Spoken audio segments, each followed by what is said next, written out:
नमस्कार विद्यार्थी मित्रांनो, मी प्राध्यापक नागनाथ मनोरे, श्री शिवाजी महाविद्यालय राजुराच्या अर्थशास्त्र विभागातर्फे आपणा सर्वांचं स्वागत करतो.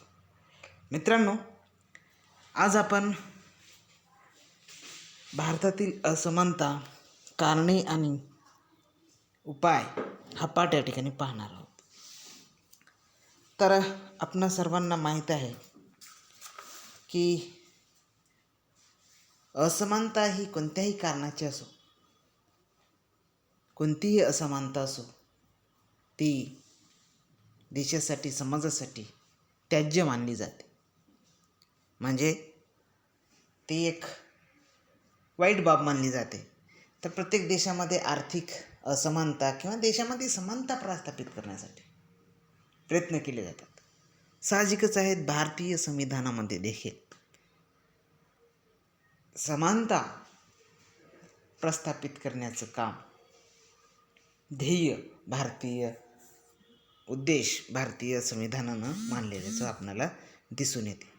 तर भारतात वेगवेगळ्या प्रकारची असमानता आपल्याला पाहायला मिळते. मग ती लिंग असमानता असेल, जातीय असमानता असेल, प्रादेशिक असमानता असेल, भाषेची असमानता असेल. तर ह्या वेगवेगळ्या असमानता, तर आज आपण केवळ आर्थिक असमानता, उत्पन्न असमानता, आर्थिक अंगांना आपण या असमानतेची आज मांडणी करणार आहोत, पाहणार आहोत. तर या ठिकाणी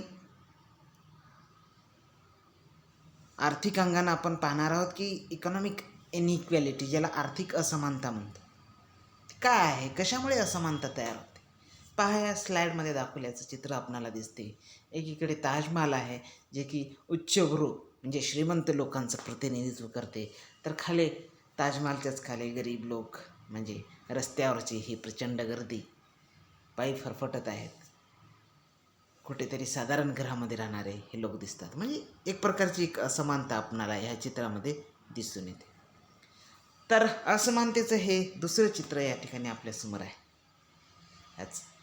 याच्यामध्ये एकीकडे टोले जंग म्हणजे आकाशाला गवसणी घालणारे श्रीमंत लोकांचे टुमदार घर, आलिशान घर एकीकडे दिसतात. तर दुसरीकडे झोपडपट्टीच्या साईडला राहणारे, रेल्वेच्या कडेनं राहणारे, झोपडपट्टीत राहणारे हे गरीब अभावग्रस्त लोक आपणाला दिसून येतात, जे विविध ताडपत्री किंवा पत्र्याच्या घरामध्ये हे अगदी दाटीवाटीत राहणारे दिसतात. तर अशा प्रकारची असमानता आपणाला देशामध्ये सर्वत्र पाहायला मिळते. आणि हे असमानता हे कमी असलं पाहिजे. ज्या देशामध्ये असमानता हे कलंक असतो, कोणत्याही देश प्रगती करत असताना ज्या देशामध्ये अशा प्रकारची असमानता ही कमी असेल, तर तो देश खऱ्या अर्थाने प्रगती करत आहे असं आपणाला म्हणता येते. श्रीमंत आणि गरीब याच्यामधलं जर भेद जर कमी होत असेल, तर खऱ्या अर्थानं त्या देशामध्ये समृद्धीची फळं सगळ्यांना समान रीतीनं भेटत आहेत असं आपणाला सांगता येते. नाहीतर काही मुठभर लोकांकडे प्रचंड संपत्ती आणि दुसरीकडे बाकी लोक अभावग्रस्त गरीब असतील, तर त्या देशामध्ये समृद्धी असतेच असं नाही, तो देश प्रगतिशील असतोच असा नाही, आणि ते खूप धोकादायक असते. म्हणून प्रत्येक सरकारे, जगभरातील सर्वच संस्था, आंतरराष्ट्रीय संस्था देखील ह्या जगभरातील असमानता कमी करण्यासाठी ते प्रयत्न करताना दिसून येतात. भारतामध्ये देखील प्रचंड प्रमाणात आपणाला आर्थिक असमानता असल्याचं पाहायला दिसते. तर एकीकडे प्रचंड लोकांकडे भरपूर पैसा आहे, तर दुसरीकडे पैसा आणि संपत्ती नसलेले, म्हणजे साधनं नसलेले अभावग्रस्त लोक आपणाला दिसून येतात. तर म्हणजे अशा प्रकारचं ह्या असमानता जर असेल, तर आता ह्या स्लाईडमध्ये दाखवल्याप्रमाणे म्हणजे 1% लोकांकडं एकाचं पारडं एवढं मजबूत आहे, जड आहे, की त्यांनी अख्ख्या 99% लोकांचं वजन, म्हणजे ते त्यांच्या बरोबरी नाही. म्हणजे 99% लोक एकीकडे आणि 1% लोक एकीकडे, अशा प्रकारे ह्या स्थितीला आपण असमानता असं म्हणतो. जगामध्ये अशा प्रकारचं कुठंतरी होत आहे. आर्थिक असमानतेबद्दल बोलत असताना काय मुठभर लोकांकडे प्रचंड संपत्ती, म्हणून आता ह्या तराजू हा जो पारडा आहे या ठिकाणी दाखवलेला हो, तो किती मजबूत आणि जड आहे ते आपल्याला दिसून येते. तर सांगायची गोष्ट अशी की अशा प्रकारचे जर काही विशिष्ट लोक एवढे ताकदवर असतील, ते 99% म्हणजे त्यांच्या वजनापेक्षा जास्त वजन यांचं असेल, म्हणजे वजन त्या अर्थाने नाही तर संपत्तीच्या रूपाने, ताकदीच्या रूपाने, सत्ता प्रतिष्ठेच्या रूपाने असेल तर ते समृद्धीचं लक्षण मानलं. हे दोन्ही पारडे जेव्हा समसमान होतील तेव्हाच खऱ्या अर्थाने कुठेतरी समानता आहे आपणाला म्हणता येते. तर असं हे प्रातिनिधिक चित्रा आधारे तुम्हाला समजवण्याचा प्रयत्न होता. पण आता आपण आर्थिक असमानता किंवा विषमता, आर्थिक विषमता म्हणजे काय ते आपण या ठिकाणी पाहू. पहा मित्रांनो, की आर्थिक विषमता म्हणजे विभिन्न लोकांमध्ये उत्पन्न आणि संपत्ती यांच्याबाबत असलेली असमानता होय. तर याला आपण असमानता म्हणतो, आर्थिक विषमता म्हणतो, ते कशासाठी म्हणायचं? तर जेव्हा विभिन्न लोकांमध्ये उत्पन्न आणि संपत्ती यांच्यामध्ये असलेली असमानता, म्हणजे काय, एकीकडे प्रचंड लोकांकडे उत्पन्न कमी असणारे लोक, ज्यांच्याकडे संपत्ती कमी आहे, आणि दुसरीकडे प्रचंड प्रमाणात जास्त श्रीमंत आहे, करोडो रुपयाची प्रॉपर्टी आहे. आणि अशा प्रकारे जर जास्त असेल, म्हणजे कमी लोकांकडे जास्त संपत्ती आणि जास्त लोकांकडे कमी संपत्ती, अशा प्रकारची याला असमानता म्हणून, याला विषमता म्हणून. तर अशा विषमतेला असलेले म्हणजे ह्या स्थितीला आपण असमानता असे म्हणतो. म्हणजे अजून याच्या विशेष बाबतीत सांगायचं झालं तर, जेव्हा देशामध्ये काही व्यक्तीचे उत्पन्न जास्त असते, तसेच त्यांच्याकडे संपत्ती देखील मोठ्या प्रमाणात असते. दुसऱ्या बाजूला काही लोकांचं उत्पन्न एकदम कमी असते, त्यांच्याकडे एकदम संपत्ती कमी असते. आणि अशा प्रकारे जर म्हणजे जास्त लोकांकडे कमी संपत्ती आणि कमी लोकांकडे जास्त संपत्ती, तर यालाच आपण आर्थिक असमानता असं म्हणतो. म्हणून अशा प्रकारची ही आर्थिक असमानता प्रत्येक देशासाठी मारक असते, चुकीची असते. तो देश विविध समस्यांनी घेरले जाण्याची शक्यता असते. त्या देशामध्ये चिरस्थायी शांतता नसते. त्याच्यामुळे ही असमानता कमी करण्यासाठी त्या देशाचं काम, त्या देशातील सरकारांचं काम आहे की सर्व लोकांकडे संपत्तीचा झरा समान रीतीने प्रवाहित होईल किंवा याची ही दरी थोड्या बहुत प्रमाणात भरून निघेल, यासाठी प्रयत्न करणं गरजेचं मानले जाते. आता अर्थव्यवस्थेमध्ये म्हणजे आर्थिक असमानता म्हणजे काय एकंदरीत, तर जेव्हा अर्थव्यवस्थेमध्ये उत्पन्न आणि संपत्तीचे विषम वितरण होते तेव्हा आर्थिक विषमतेची स्थिती निर्माण होते. म्हणजे यामध्ये संधीच्या असमानतेचा देखील समावेश होतो. म्हणजे आर्थिक विषमता किंवा ज्याला असमानता म्हणून, की मुठभर लोकांकडे काही प्रचंड संपत्ती आणि बाकी बहुसंख्य लोकांकडे संपत्तीही नसणे, अशा ह्या स्थितीला आपण एकंदरीत आर्थिक असमानता असं म्हणतो. तर भारतामध्ये आपणाला याच्याविषयी प्रचंड असं पाहायला भेटते. तर तेच या ठिकाणी दिलेलं आहे इकॉनॉमिक इनइक्वॅलिटीमध्ये. त्याच्यामध्ये तेच म्हणलेलं आहे की is the state of affairs in which asset, wealth or income is distributed unequally among the individuals in India. भारतामध्ये अशाच प्रकारे म्हणजे संपत्तीचं असमान वाटप झाल्याचं ह्या व्याख्येतून, ओळीतून आपल्याला जाणवतं. तर एका करंट रिपोर्टनुसार मी तुम्हाला घेऊन जातो की 2018चा हा रिपोर्ट आहे. ऑक्सफॅम नावाची एक प्रसिद्ध आंतरराष्ट्रीय संघटना आहे. त्या ग्लोबल वेल्थ रिपोर्ट GWR 2018नुसार त्यांनी भारताच्या संदर्भामध्ये एक रिपोर्ट प्रत्येक देशाच्या संदर्भात आर्थिक असमानतेसंदर्भात रिपोर्ट जाहीर करत असतात. तर हा 2018चा रिपोर्ट आहे. यानुसार त्यांनी सांगितलेले आहे की भारतामध्ये टॉपचे ते 10% लोक आहेत, तर त्यांच्याकडे देशातील 74% संपत्ती आहे, 77.4% संपत्ती आहे. भारतामध्ये जे श्रीमंत 10% लोक आहेत त्यांच्याकडे 74.4% संपत्ती आहे, तर त्याच्यामध्ये जे 1% लोक आहेत, त्यातही ज्यांच्याकडे म्हणजे जे श्रीमंतामधील जे 1% लोक आहेत 10%मध्ये, त्यांच्याकडे संपूर्ण देशातील 51.5%, म्हणजे देशामधील 51.5% संपत्ती त्या लोकांकडे आहे. म्हणजे पहा, अशा प्रकारची भयानक असमानता. म्हणजे 10% लोकांकडे जवळपास 77 म्हणजे 80% संपत्ती म्हणा एका लोकांकडे आहे, तर बाकी 90% लोकांकडे 10% संपत्ती आहे. म्हणजे अशा प्रकारची ही प्रचंड असमानता आहे. म्हणजे त्याच्यामध्येच पहा, देश के बॉटम पर स्थित 60% लोक, देशामध्ये 60% लोकांकडे केवळ 4.7% संपत्ती आहे. पहा, 60% लोकांकडे 4.7% संपत्ती आहे. तर अशा प्रकारे हे एक भयानक असं म्हणजे आर्थिक असमानतेचं चित्र आहे. आपण म्हणजे ही असमानता केव्हापासून वाढायला लागली, तर साधारणपणे भारतामध्ये 1991च्या मुक्त अर्थव्यवस्थेनंतर, ज्याला आपण जागतिकीकरण म्हणतो, त्यापासून अशा प्रकारचे भारतामध्ये असमानता वाढीस लागल्याचं आपल्याला दिसून येते.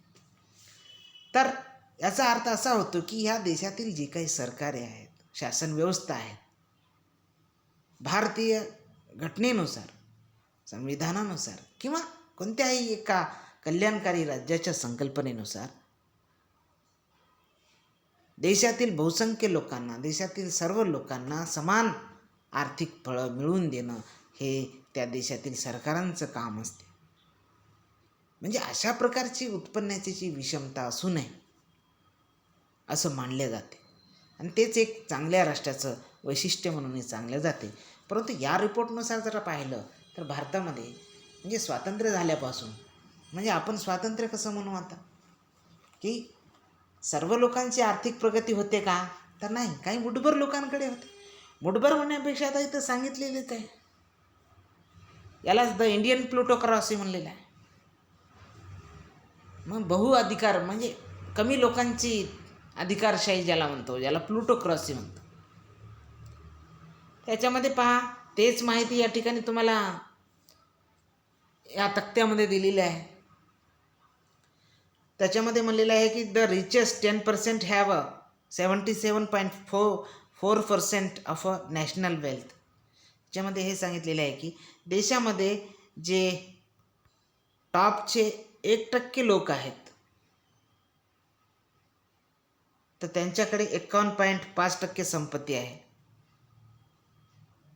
म्हणजे 10% लोकांकडे 77% या त्या ठिकाणी आपण म्हणलेलं होतं संपत्ती आहे, आणि देशातील 60% लोकांकडे 4.7% ती संपत्ती आहे, हे दिलेलं आहे. त्यामध्येही पहा, 1% लोकांकडे जे आपण म्हणलेलं होतं की ते 51.5% संपत्ती आहे, तर देशामधील 4% लोकांकडे 17.1% आहे, आणि 10% लोकांकडे 9.2% आहे. तर देशामधील जे काही गरीब लोक आहेत, तर त्यांच्याकडे मात्र या ठिकाणी 4.7% ही संपत्ती आहे. म्हणजे भारतामध्ये ही आर्थिक विषमता किंवा आर्थिक असमानता मोठ्या प्रमाणात वाढीस लागल्याचं आपल्याला दिसून येते. भारतीय संविधानानं किंवा आपणा सर्वांना जे काही कल्याणकारी राज्याची आपण एक कल्पना करतो, त्यामध्ये असं वाटतं की ही आपण लोकशाहीमध्ये राहतो, तर लोकशाहीमध्ये आर्थिक मुक्तीची फळे ही सर्वांना समान प्रमाणात मिळाली पाहिजे. पण काही मुठभर लोकांसाठी जर देशाची संपत्ती मिळत असेल, बहुसंख्य त्याच्यामध्ये संधी मिळत नसेल, तर हे भीषण चित्र देशासाठी चांगलं नसल्याचं एक चिंताजनक प्रतिपादन या ठिकाणी अर्थशास्त्रज्ञ वेळोवेळी करताना दिसतात. तर अशा प्रकारे ही असमानता भारतामध्ये वाढीस लागल्याचं दिसते. तर ही असमानता, आर्थिक असमानता का वाढीस लागली, तिचे का कारणे आहेत, काय कारणे आहेत, हे आपल्याला या ठिकाणी जाणून घ्यायचं आहे. तर पहा, ही जी काही आर्थिक असमानता आहे, तर त्याची काही कारणं या ठिकाणी आहेत. तर ते म्हणजे ही असमानता अशा भारतामध्ये आपण पाहतो. गावामध्ये जर पाहिलं आपण आजूबाजूला तर पहा, गावामध्ये काही मुठभर लोकांकडे जमीन असते, बाकी सगळे लोक त्या गावातील मुठभर लोकांकडे त्यांच्या शेतीवर कामे करतात. म्हणजे आपल्या आजूबाजूला जेवढी मोठी असमानता आपणाला दिसून येते, त्याच्यासाठी वेगळं उदाहरण पाहायची गरज नाही. तर असं का होते? काही मुठभरच लोकांकडे संपत्ती आहे, बाकीच्यांकडे काय असत नाही. तर अशा प्रकारची वेगवेगळी कारणं आहेत ह्या आर्थिक असमानतेची. ते कोणती आहेत आपण हे ठिकाणी पाहू. या आर्थिक असमानतेची, की ज्याला उत्पन्न विषमतेची बी म्हणलेलं आहे. उत्पन्न आर्थिक एकाच अंगानं आपण म्हणू शकतो. आर्थिक हेच उत्पन्न आहे. आर्थिक स्रोत असेल तर उत्पन्न वाढते, उत्पन्न वाढेल तर तुमची आर्थिक स्थिती चांगली होते. त्याच्यामुळे ते समानार्थी शब्द या अनुषंगाने आपण ते घ्यायचं आहे. तर ह्या असमानतेची जी काही कारणं आहेत ती आपल्याला खालीलप्रमाणे या ठिकाणी सांगता येतील. त्याच्यामध्ये पहिलं एक त्याचा मोठा 3 गट या ठिकाणी केलेले आहेत, ते म्हणजे खाजगी मालमत्तेचे हक्क. तर खाजगी मालमत्तेच्या हक्कासंदर्भाने आपल्याला पुढील कारणे सांगता येतात. ग्रामीण भूभागात भूसंपत्तीच्या वाटपातील असमानता. तर आता हे पहिलंच उदाहरण म्हणजे आपल्यासाठी म्हणजे ग्रामीण भागाकडेच आलेलं आहे, की भारतामध्ये अशा प्रकारची असमानता का आहे? कारण ग्रामीण भागात भूसंपत्तीच्या वाटपातील असमानता आहे. म्हणजे ग्रामीण भागामध्येच पहा, आपल्याकडे संपत्तीचं वाटप जे होते वंशानुपरंपरेने होते, वंशपरंपरेने होते. म्हणजे ज्या कुटुंबाची संपत्ती आहे ती संपत्ती त्याच वारसांना भेटते. मग त्याच्यामुळे जे त्याचे वारसदार आहेत त्यांना संपत्ती भेटते, आणि ज्यांच्याकडे संपत्ती नाही तर त्यांच्या वारसदारांना संपत्ती मिळत नाही. तर अशा प्रकारे हे शेतजमिनीचे जे वाटप आहे ते वारसा हक्काच्या कायद्याप्रमाणे म्हणजे आपल्या मुलांकडे जाते. त्यामुळे श्रीमंताची मुले, श्रीमंत माणसं श्रीमंत होतात आणि गरीब लोक गरीब राहतात. म्हणजे संपत्तीच्या वाटपातील असमानता ही या असमानतेचे कारण असं म्हणता येते. ग्रामीण भूसंपत्तीचं कारण असं म्हणता येते. दुसरं आहे वाटपातील असमानता, त्यालाच म्हणलेलं आहे. तर नंतर आहे उद्योग व्यापार आणि स्थावर मालमत्तेच्या धारणेत असमानता. आता हे जे औद्योगिक कारखानदार आहेत, डॉक्टर आहेत, इंजिनियर आहेत, वकील आहेत, तर हे जे काही श्रीमंत लोक आहेत यांचं उत्पन्न मोठ्या प्रमाणावर असते. तर हे उत्पन्न मोठे असल्या कारणाने त्यांच्या मुलांना चांगल्या सोयीसुविधा उपलब्ध होतात. म्हणजे अंबानीचा मुलगा अंबानी उद्योजक, तर अंबानीचा मुलगा पण उद्योजकच होणार. त्यानुसार म्हणजे ह्या उत्पन्नाचं, प्रॉपर्टीचं वितरण साहजिकच आहे. अंबानीचा मुलगा देखील उद्योजकच होणार, कारण त्याला लागणारे वेगवेगळे कौशल्य, ज्ञान अंबानीकडून त्याला मिळते, त्याला चांगलं शिक्षण भेटते. म्हणजे हे श्रीमंत जे व्यावसायिक आहेत, जास्तीत जास्त उत्पन्न कमावणारे आहेत श्रीमंत लोक, ते आपल्या पाल्यांना चांगल्या सोयीसुविधा देतात. त्याच्यामुळे त्यांच्यामध्ये असे काही गुण तयार होतात की ते उद्योजकच, मग ते अजून त्याच्या पटीनं जास्त उत्पन्न, संपत्ती निर्माण करतात. म्हणजे संपत्तीतून संपत्ती हे चक्र चालूच राहतं. म्हणून आपल्याकडे आपण ग्रामीण भागामध्ये म्हणतो की ज्याच्याकडे लक्ष्मी आहे त्याच्याकडेच लक्ष्मी जाते. म्हणजे ज्याच्याकडे पैसा आहे त्याच्याकडेच पैसा जातो, असं आपण सर्रास जे बोलतो त्याच्या पाठीमागे हे लॉजिक आहे. की हे जे उद्योग व्यापार आणि स्थावर मालमत्तेच्या धारणेत असमानता आढळून येते, तर त्याच्यामुळे ती गोष्ट आहे. म्हणजे व्यापारी असतील, उद्योगपती असतील, यांची जी काही संपत्ती आहे ती आपल्या वारसा मुलांना देतात, म्हणजे आपल्या मुलांना देतात. परिणामी अशा रीतीने ज्यांच्या बापांकडे पैसा नाही, श्रीमंत नाही, जमीन नाही, ते लोक भूमीहीन राहतात, गरीब राहतात. म्हणून हे एक आपल्या आर्थिक असमानतेचं कारण आहे. तर तिसरं आहे शिक्षण, व्यावसायिक ज्ञान व प्रशिक्षणात भिन्नता. तर हेही आहे पहा, शिक्षण, व्यावसायिक ज्ञान व प्रशिक्षणात भिन्नता. पहा, आपण भारतामध्ये वेगवेगळ्या असमानता आपल्याला दिसून येतात, आणि ह्या वेगवेगळ्या असमानतेमुळे अशा प्रकारची आर्थिक असमानता वाढताना दिसून येते. का? पहा, ह्या असमानता हे करण्यासाठी शिक्षणच घ्या. आपण शिक्षण घेतो, तुम्ही पण आज गव्हर्मेंट शाळेमधून शिक्षण घेणारे किंवा प्रायव्हेटमधून शिक्षण घेणारे, साधारण खेड्यातून ग्रामीण भागातून शिक्षण घेणारे आणि शहरातून शिक्षण घेणारे, शिक्षण प्रत्येक व्यक्ती शिक्षणच घेतो. शिक्षण म्हणजे डिग्री तीच घेतो. सपोज आपण इथं बी ए करत असाल, आपण इथं बी ए करू, मराठीमधून बी ए करणं किंवा इंग्लिशमधून बी ए करणं चांगल्या विद्यापीठातून. साहजिकच आहे, मुंबई पुण्यामध्ये जे हे करतील तर त्या ठिकाणी त्यांना रोजगाराच्या संधी जास्त मिळतात. आमच्या ग्रामीण भागात राहून डिग्री घेणाऱ्या विद्यार्थी त्याचं इंग्लिशमध्ये त्याचं ज्ञान कमी असते, म्हणून तो ह्या मार्केटमध्ये टिकू शकत नाही. परिणामी त्याला चांगलं उत्पन्नाचं रोजगार नोकरी मिळू शकत नाही, म्हणून तो गरीब असतो. प्रशिक्षण म्हणजे आपल्या ह्या सगळ्या गोष्टीच्या कारणामुळे अशा प्रकारची असमानता त्या ठिकाणी निर्माण होते. म्हणजे प्रशिक्षणात देखील त्या ठिकाणी भिन्नता आढळून येते. म्हणजे ITI ग्रामीण भागातला ITI करा किंवा शहरी भागातला ITI करा, चांगल्या इंजिनिअरिंग कॉलेजमधून केला तर तिथं जास्त पॅकेज. आता भारतामध्ये पहा, मोठमोठे कंपन्या येतात तर टॉपचे ते करोडो रुपयाचे पॅकेज देतात, पण ते सगळ्यांना देत नाही. ते कुठं जातात? IIT खरगपूर, IIT मद्रास, दिल्ली ह्या ठिकाणी जातात. त्यांचे करोडोमध्ये पॅकेजेस असतात. म्हणजे सगळे इंजिनिअरला हे पॅकेज मिळते का? तर मिळत नाही. तर कारण का? तिथलं शिक्षण वेगळं आहे, तिथं प्रशिक्षण वेगळं आहे आणि त्याच्यामध्ये तशा प्रकारची गुणवत्ता, क्वालिटी त्या ठिकाणी निर्माण होते. म्हणून अशा उच्च गुणवत्ता आणि शिक्षण घेणाऱ्या लोकांचं उत्पन्न हे प्रचंड प्रमाणात वाढत जाते. तर पुअर क्वालिटीचं शिक्षण घेणारे, प्रशिक्षण घेणारे हे ह्यांना उत्पन्न कमी भेटतं. म्हणून अशा रीतीनं हेही त्याचं एक आपल्याला कारण सांगता येते. तर उत्पन्न विषमतेच्या ह्या कारणामध्ये आपण एक सांगले होते वारसा हक्काचे कायदे, हे एक आहे कारण का ते मगाशी सांगितलेलंच आहे की वारसा हक्काच्या ह्या कायद्यांमुळे आपले जे काही वारस आहेत त्यांनाच ह्या प्रॉपर्टीचं त्यांच्याकडे स्थलांतर होते. त्याच्यामुळे ज्या वडिलांकडे, ज्या लोकांकडे संपत्ती नाही तर त्यांच्या वारसदारांना देखील अशा प्रकारे कोणतीही संपत्ती मिळत नाही.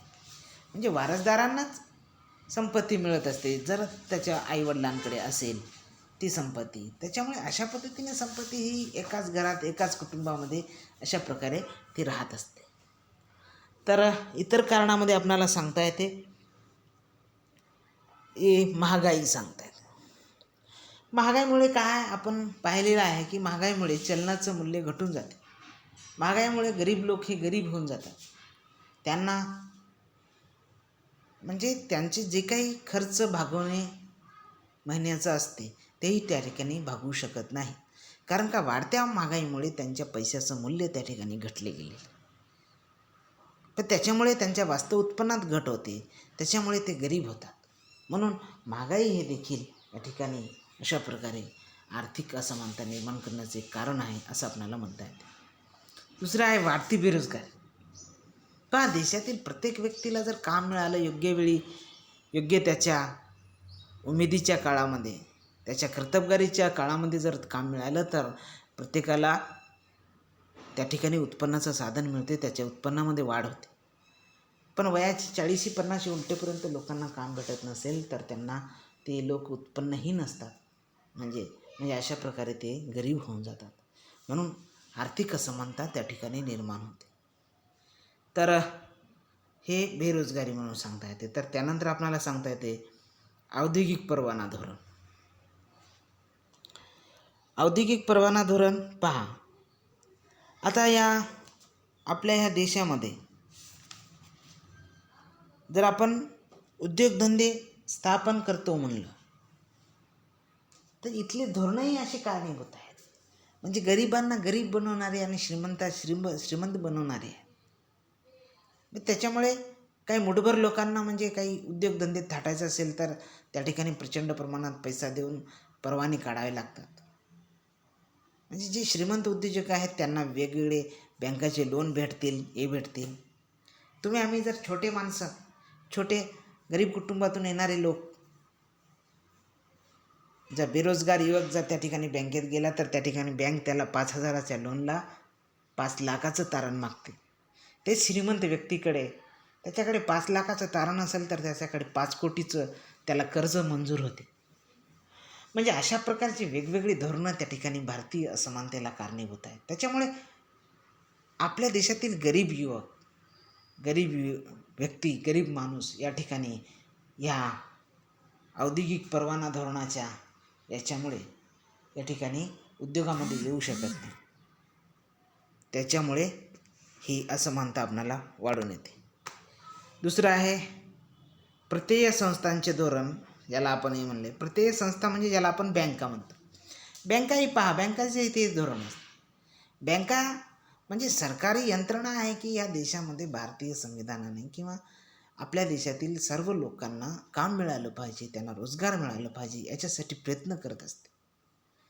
पण सरकारच्या ज्या ह्या काही संस्था असतात हे तशा प्रकारचे कार्य करत नसतात. बँकेमध्ये जर एखादा गरीब माणूस जर कर्ज मागायला गेला तर बँक त्याला वेगवेगळ्या गोष्टींनी त्याचं कर्ज मागणी फेटाळून लावते. तर श्रीमंत लोकांना ह्या बँका कर्ज देतात. भलेही ते श्रीमंत लोक करोडो रुपयाचं कर्ज बुडून जरी टाकले तरी परत बँका त्यांनाच कर्ज देतात आणि सामान्य शेतकरी आणि गरीब माला मात्र ह्या परेशान करत असतात. अशा ह्या अन्यायी वागणुकीमुळे ह्या देशामध्ये आर्थिक असमानता वाढलेली. म्हणजे सरकारचा पैसा घेऊन त्याच्यावर श्रीमंत बनलेले असे हे मुठभर लोक परत श्रीमंत होतात. तर आपल्या मेहनतीनं घाम गाळून काम करताना कर्जाचं किंवा सरकारची कोणतीही मदत न मिळाल्यामुळं काही बहुसंख्य लोक गरीब होऊन जातात. तर हे ते एक कारण आपल्याला सांगता येते. तर पुढचं 5वं आपल्याला सांगता येते की काळ्या पैशात वाढ आणि कर चुकवेपणा. तर कर आकारणी हे एक देशामधील असमानतेला रोखण्याचं एक प्रभावी हत्यार आहे, साधन आहे. त्या कराच्या माध्यमातून उद्देश असा असतो की एक प्रगतिशील कर पद्धतीप्रमाणे श्रीमंतावर जास्तीत जास्त कर लावून तो पैसा म्हणजे श्रीमंताचा पैसा गरिबाकडे वाटप करण्याचं एकमात्र साधन म्हणजे कर असते. या करांमुळे श्रीमंत लोकांवरील जे अतिरिक्त टॅक्स लावल्या कारणाने काही पैसा सरकारला मिळतो, जेणेकरून तो पैसा गरिबांवर, इतर लोकांच्या शिक्षणावर किंवा इतर कल्याणकारी योजनेवर खर्च केला जावा. त्याच्यामुळे देशातील सगळ्या लोकांना त्या संपत्तीचं वाटा, हिस्सा मिळेल यासाठी प्रयत्न करणं गरजेचं असते. पण भारतामध्ये ही जी काही कर पद्धती आहे, असं असलं तरी भारतात हे श्रीमंत लोक इमानतबारे सरकारला कर देत नाहीत, टॅक्स भरत नाहीत. ते करचुकवी करतात. त्याच्यामुळे त्यांच्याकडून जो येणारा सरकारचा पैसा म्हणजे देशातील आम्हाला गरीब लोकांवर खर्च होणारा पैसा आहे, तो पैसा खर्च होत नाही. परिणामी हे श्रीमंत लोक अजून जबर श्रीमंत बनतात. कारण का ते सरकारला टॅक्स भरत नाहीत. टॅक्स न भरल्या कारणाने ती रक्कम परत त्यांच्या संपत्तीमध्ये वाढ होते. दुसरीकडे गरीब लोक गरीब होऊन जातात. तर ही काही या आर्थिक असमानतेची कारणं या ठिकाणी आपण सांगितलेली आहे. तर सोबतच आपण या ठिकाणी आर्थिक विषमता दूर करण्याचे उपाय या ठिकाणी सांगितलेले आहेत. ते म्हणजे पहा, पहिलं आहे जमीनदारी पद्धतीचा नाश. तर तज्ज्ञांनी असं एक पहिलं कारण दिलेलं उपाय सांगितलेला आहे की अशा प्रकारे देशामध्ये जी आर्थिक असमानता आहे ती कसं दूर करता येईल, कसं दूर करावं. तर त्यासाठी तज्ज्ञ सांगतात की ही जमीनदारी पद्धतीचा नाश केला पाहिजे आणि कमाल भूधारण कायदा लागू केलं पाहिजे. इंदिरा गांधी केलेलं होतं 1973-70च्या त्या दशकामध्ये, 70-80च्या त्या दशकामध्ये इंदिरा गांधींनी कमाल जमीन धारण कायदे या ठिकाणी लागू केलेले होते. त्याच्यामुळे या कायद्यानुसार ज्यांच्याकडे संपत्ती जमिनी जास्त आहेत त्या जमिनी काढून त्या ठिकाणी सरकारने ताब्यात घेतलेल्या होत्या. आजही आपल्या राजुरा क्षेत्रामध्ये अनेक लोकांकडे प्रचंड जमिनी आपणाला दिसून येतात. म्हणजे ह्या लोकांना आपण जमीनदार असं म्हणत असतो. हे जमीनदार लोक ज्यांच्याकडे पूर्ण 1-2 तालुक्याच्या जमिनी केवळ 1-2 माणसाच्या नावाने आहेत, 1-2 माणसाच्या कुटुंबातील नावाने आहेत. तर हे ही काही जमीनदारी, त्याचा बाप जमीनदार होता, देशमुख होता, म्हणून ती संपत्ती त्याच्या मुलाला आली. त्याने का मेहनत केलं का? नाही. मग अशामुळे प्रचंड प्रमाणात जमिनीचं केंद्रीकरण विशिष्ट लोकांकडे झालेलं आहे. तर ह्याला कुठं हे करायचं असेल आणि बाकी लाखो लोक भूमिहीन, बेरोजगार, म्हणजे ज्यांना काम मजूरदार म्हणून तिथं राबताना दिसतात. तर हे आर्थिक असमानता कमी करायचं असेल तर ज्यांच्याकडे जास्त संपत्ती आहे की जास्त जमिनी आहे त्या काढून गरिबांना वाटप करणे, जेणेकरून त्यांनी आपल्या शेतामध्ये काम करतील, त्यांनाही रोजगार मिळेल, त्यांचंही उत्पन्न वाढेल, म्हणजे आर्थिक विषमता त्या ठिकाणी कमी होईल. तर हे एक कारण आहे, जमीनदारी पद्धतीचा नाश करणे.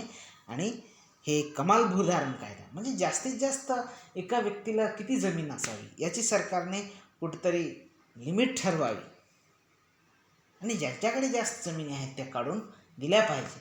म्हणजे ज्याच्यामुळे जमीन हे प्रत्येकांना थोडी बहुत जमिनीचा वाटा मिळू शकते, उत्पन्नाचं साधन मिळू शकते, हे त्या कायद्यामागील एक कारण आहे. तर दुसरं आहे शहरी मालमत्तेवरील कमाल मर्यादा. आता शहरांमध्ये पहा, काही लोक असे असतात की त्यांच्याकडे प्रचंड संपत्ती आहे, शहरामध्ये बिल्डर्स करोडपती ती, यांनी किती संपत्ती ठावी असावी याचा काही निर्बंध नाही. त्याच्यामुळे शहरातील देखील ह्या श्रीमंत लोकांवर कुठेतरी वचक बसण्यासाठी त्यांच्यावर देखील कमाल मर्यादा बसवलं पाहिजे असं त्या ठिकाणी सांगण्यात येते.